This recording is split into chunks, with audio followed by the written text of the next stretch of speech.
Talk about some of the trips that where you've been on some of your trips, because I know they've been really exotic. In 1980, Uncle Gerald went to China well, before that, in 1974, we went for a month to China with the U.S.-China Friendship Association. And that was a group of young and older people. The youngest was probably 18, and the oldest one I don't recall. But we had access. One of the men in our group was the director of the Milwaukee Museum. At that time, President George Herbert Walker Bush was the liaison officer in Beijing. And Dr. Kenneth Starr, the director of the museum, knew President Bush's aunt. So he called the liaison office, and we were invited over before Christmas Eve, where the British group sent a choral group to serenade the Americans. And we were part of that group, and it was very lovely, and they served Coca-Cola, which we hadn't seen, and we had potato chips and all the American kinds of things that they had.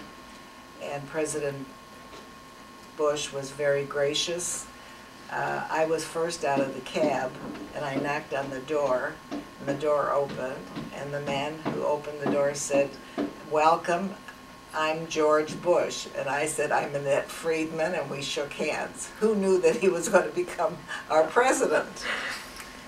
After that, Uncle Gerald became very interested in China and decided that he'd like to go there, and the only way he could go would be by studying acupuncture, which he did in 1980. He went there for 3 months. During the time he was in China was our spring break, so the National Education Association had arranged a 1-week trip to Cuba. So I went with a friend to Cuba, and that was interesting. And then in 1987, I was invited by writing a letter to the University of Wisconsin.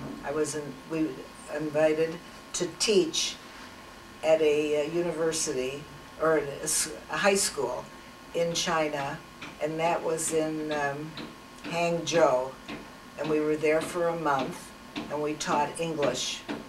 And because I can't carry a tune, Uncle Gerald taught music. And I brought all kinds of song sheets, some from the UAW, which I thought would be acceptable to the Chinese. I also brought teen magazines that Birmingham schools gave me, plus pencils and other things that we thought would be appropriate. And as a matter of fact, the teacher who taught English as a second language in the Birmingham schools was able to share some material with me, which I took with. Wow, that's great. Okay, so I mean, you and Uncle Gerald have been totally blessed with great health. Yes. You're currently 84. Uncle Gerald is 88. And neither one has any serious health issues going on. Not at this point. Knock on wood. Right.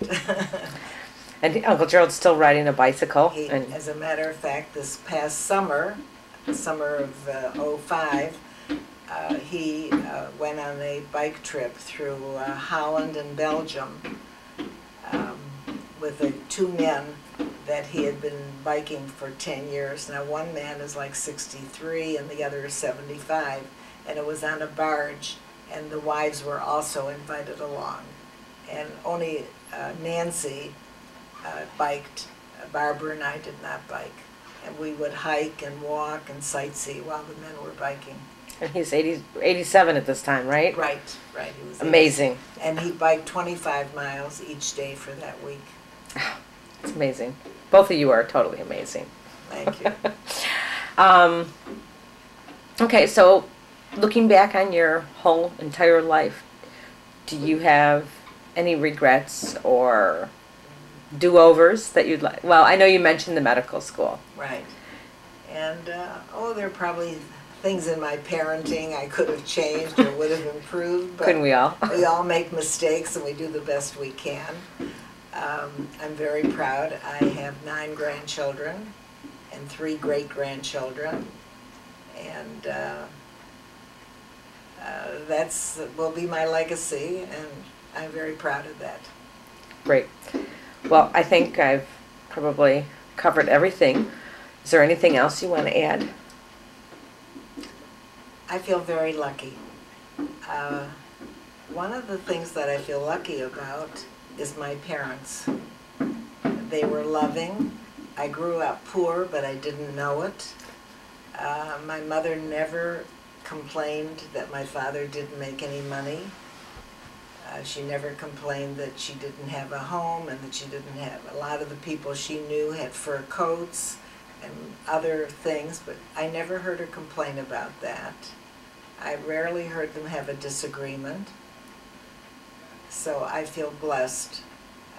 And my father particularly was a hands-on person, hugging and kissing and loving. So I feel that that was a real big plus in my life. Great. Well, thanks for taking this time today. I love it. It's my pleasure.